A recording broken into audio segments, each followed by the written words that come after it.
reason they were there, but they were living with a different experience. They saw some other battle going on. They were cheering for a different crowd. We're here. But we don't have to look just at the game we see ahead of us. We have ourselves tuned in to something much bigger, don't we? Something that we see that's going on. And we can be cheering when the rest of the world can't figure it out. How can you have peace? A peace the world doesn't understand. How can you have love? The world doesn't get it. With the struggle that's going in your life, how can you have joy? It's because we hear a different game that's going on. We're tuned into something that the rest of the world doesn't see. They don't recognize it. Victor Frankl, in his book Man's Search for Meaning, going through the Holocaust and talking about the experience there, states everything can be taken from a man but one thing, the last of human freedoms, to choose one's attitude in any given set of circumstances. How do we relate to what goes on? I choose to see it from a bigger standpoint, don't you?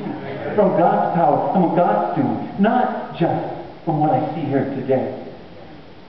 You can't solve a problem on the level it was created. Einstein said, I believe that means that you can't look at the things here, believe that it's going to be solved here. There's a greater power that works circumstances around our life. They were still there because they believed God was in control and they could trust Him.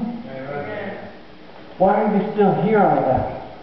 They respond, we're still here because opportunity does not determine our action. You can't see it very well there. But all those little circles, that's an actual picture of a test that was being done in a university. And all those little circles, if you look carefully, there's somebody that has a crib note.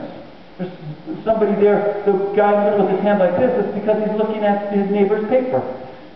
Opportunity sometimes determines how people respond, isn't it? I had somebody tell me, as I was sharing with them, talking to them about the struggle that the family was having with their adultery. The man looked at me and said, you know that every person in this congregation, every man in this congregation, if they had the opportunity, would take it. Is it only the opportunity that stands between us and action? God's not there for them as some last-ditch effort. It's not that they're in such hard circumstances that they turn to God. They had believed in God already. They were trusting God now, not just because it was their last resort, but because of who He is and who they were. It wasn't that this is the opportunity, now I can leave. It was, what's God's plan? Where's His direction? What does He want from me? It's easy to look at circumstances and determine how we're going to respond. Oliver Wendell Holmes says there are two kinds of simplicity. Simplicity on the near side of complexity and simplicity on the far side of complexity. Say what? Let me help you. It's easy to live the simple life when you don't have anything. It's easy to talk about voluntary vows of poverty when you're homeless. Let me translate it another way. It's easy to talk about it's how you play the game when you can't win anyway. It's easy to talk about purity when you couldn't get a date if you tried. It's much harder if you're in the back seat and they think that you're a hunk on the scale of 1 to 10, 10, and they let you know. It's a different battle, isn't it? It's a different battle when you're talking about carving out time for a devotional life and you say, well, you know, it's different for different people. If you happen to have time on your hands and you're bored with life, retired, and the hardest thing for you is choosing between a devotional life or reruns of Oprah, it may not be such a hard decision to talk about carving out time for that devotional life. Josh was just talking about getting up at 6 to spend time with Jesus. In the middle of a schedule with basketball and training and classes. It's harder sometimes to make choices when circumstances aren't going your way. To not tell a lie when to tell a lie to free you. Cause your boss to give you support.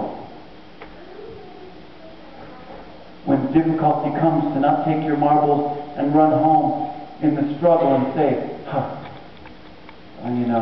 forget them. And things become difficult to stay in and serve. It's a different thing for them to say, we're going to serve God and sing and praise God here, when they were trapped there, and now, when they can leave, to still stay and serve God. That's commitment. That's lordship. We're still here because saving our life is not our primary concern. Ask them. They were risking their lives, right? Are you with me? They were risking their life to stay there, to be in prison, to watch what they were going to do next to them when they were out of control. But now they had the opportunity. But you see, their primary goal wasn't just to save their skin.